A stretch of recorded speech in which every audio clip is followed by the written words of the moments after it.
नमस्कार। आज के हिंदी समाचार में आप सभी का स्वागत है। सबसे पहले मुख्य समाचार। सेल राउरकेला इस्पात संयंत्र में प्रभावी परियोजना प्रबंधन से एक अन्य बड़े अनुबंध का सरलता से समापन।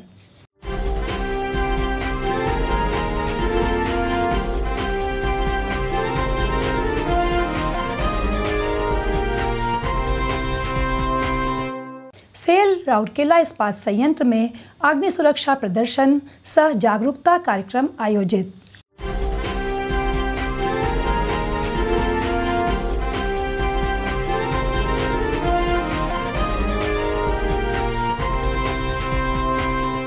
और कौमी एकता सप्ताह के उपलक्ष्य में आयोजित संगीत कार्यक्रम। अब समाचार विस्तार से। राउरकेला इस्पात संयंत्र आरएसपी में प्रभावी परियोजना प्रबंधन के साथ ब्लास्ट फर्नेस 1 पार्वती के पुनर्निर्माण का एक प्रमुख अनुबंध विभिन्न चुनौतियों के बावजूद सुचारू रूप से पूरा किया गया है। उल्लेखनीय है कि राउरकेला इस्पात संयंत्र में स्थित पार्वती सेल के पहले ब्लास्ट फर्नेस की पूर्ण पुनर्निर्माण परियोजना की कल्पना कुछ साल पहले की गई थी। यह एक ब्राउनफील्ड यानी कि संभावित निर्माण विकास के लिए पूर्व विकसित क्षेत्र की परियोजना होने के नाते परियोजना के निष्पादन को पास के अन्य फर्नेसों के उत्पादन को प्रभावित किए बिना किए जाने की आवश्यकता थी। निष्पादन के दौरान एक प्रमुख परियोजना कंसोर्टियम के सदस्यों को NCLT को संदर्भित किया गया था। ऐसी स्थिति में आमतौर पर अधिकांश परियोजनाएं बाधित होती हैं, जिससे अनिश्चितकालीन विलंब होता है और परियोजना के लागत में भी काफ़ी वृद्धि हो जाती है। हालांकि आरएसपी प्रबंधन और अन्य कंसोर्टियम सदस्य के सामूहिक प्रयासों के साथ परियोजना पूरी हो गई है। वर्तमान में पार्वती सफलतापूर्वक चल रही है और इसकी निर्धारित क्षमता प्रतिदिन 2900 टन हॉट मेटल से ऊपर है और विभिन्न तकनीकी आर्थिक मापदंडों को पूरा कर रही है। इस फर्नेस का एक दिन में 3552 टन हॉट मेटल का सबसे अधिक उत्पादन 17/8/2020 को दर्ज किया गया था, जो निर्धारित क्षमता का लगभग 122% है। तकनीकी रूप से उन्नत इस ब्लास्ट फर्नेस में कई अति आधुनिक विशेषताएं जोड़ी गई हैं, जिनमें नया स्किप सिस्टम, शीतल जल के साथ बंद लूप कूलिंग सिस्टम, 90 डिग्री पर ट्विन फ्लैट कास्ट हाउस के साथ साथ कास्ट हाउस डिफ्यूजिंग सिस्टम, उच्च शीर्ष दबाव के लिए नया टर्बो ब्लोअर, उच्च ब्लास्ट तापमान के लिए नई ब्लास्ट प्रणाली, नई कोल्ड डस्ट इंजेक्शन प्रणाली, नई गैस सफाई संयंत्र और एक नया डस्ट कैचर शामिल है। अनुबंधों के समापन के दौरान बड़ी परियोजनाओं को बड़े विवादों से घिरा हुआ देखा जाना काफ़ी आम है, जैसे कि NCLT को भेजे गए कंसोर्टियम पार्टनर से संबंधित समस्या थी। हालांकि कई बाधाओं और अप्रत्याशित चुनौतियों के बावजूद यह अनुबंध हाल में ही स्वीकृत लागत के भीतर सौहार्दपूर्ण रूप से समाप्त कर दिया गया।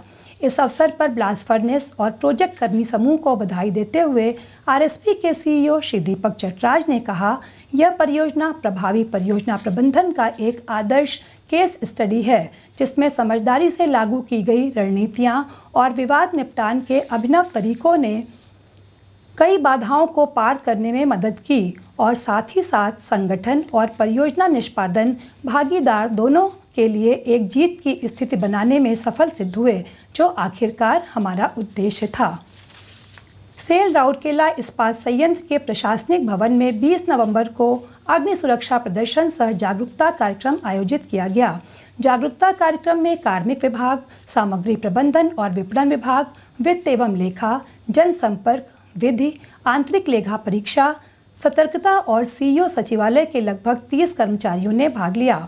कार्यक्रम में विभिन्न प्रकार के आग और आग बुझाने के सिद्धांतों, LPG सुरक्षा और घर की अग्नि सुरक्षा के लिए विभिन्न प्रकार के अग्निशामक के उपयोग पर प्रकाश डालते हुए अग्नि निवारण के विभिन्न पहलुओं पर चर्चा की गई। प्राथमिक चिकित्सा, प्रारंभिक अग्निशमन तकनीकों के प्रदर्शन के साथ आग के बुनियादी रसायन पर सैद्धांतिक जानकारी दी गई। प्रतिभागियों को अग्निशामक यंत्रों के उपयोग पर प्रशिक्षण दिया गया। सत्र अग्निशमन सेवा विभाग की टीम द्वारा आयोजित किए गए थे और कार्मिक विभाग एवं अग्निशमन सेवा विभाग द्वारा संयुक्त रूप से संचालित किए गए थे। अंत में कौमी एकता सप्ताह के उपलक्ष्य में सांप्रदायिक सौहार्द के विषय पर नगर सेवा विभाग की राजलक्ष्मी कवि द्वारा गाया हुआ एक मधुर गीत प्रस्तुत है हमारे दर्शकों के लिए।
इसी के साथ आज के हिंदी समाचार यही समाप्त होते हैं। नमस्कार।